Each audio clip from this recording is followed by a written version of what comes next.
घरे ही रहू। अच्छा घर क्या कह जाए कहल देखी घर क्या कह जाए जो घरे बापा माँ भाई भौणी आम समस्ते बास करूँ ताकू ही घर कह जाए ताकू ही घर कह जाए।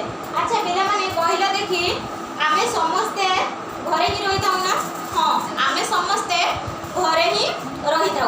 आम घर को लगी अनेक गुड़िए घर रही थाए सेगुड़ी को आम कौन कहवा कहल देखी सेगुड़ी को आम आमर पड़ोशी घर बोली कहवा। अच्छा कहल देखी सेमती आम पड़ोशी ग्राम क्या कहवा आम ग्राम को लगी रही ग्राम को आम पड़ोशी ग्राम बोली कहवा। जिला को आम पड़ोशी जिला क्या कहवा आम जिला को लगी रही जिला को आम पड़ोशी जिला कहवा। और पड़ोशी देश आम देश को लगी रही देश को आम पड़ोशी देश बोली कही था।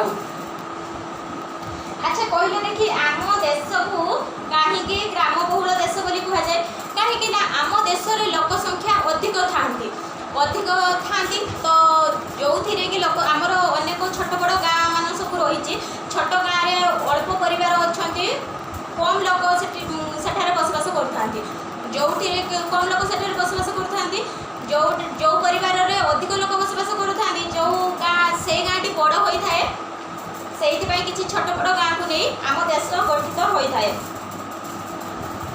आम देश को एक ग्राम बहुल देश से कह जाए। अच्छा कहल देखी ग्राम को आम पड़ोशी आम ग्राम पाखे लगी रही पड़ोशी ग्राम को आम पड़ोशी ग्राम बोली आम ग्राम को लगी रही ग्राम को आम पड़ोशी ग्राम बोली कही था।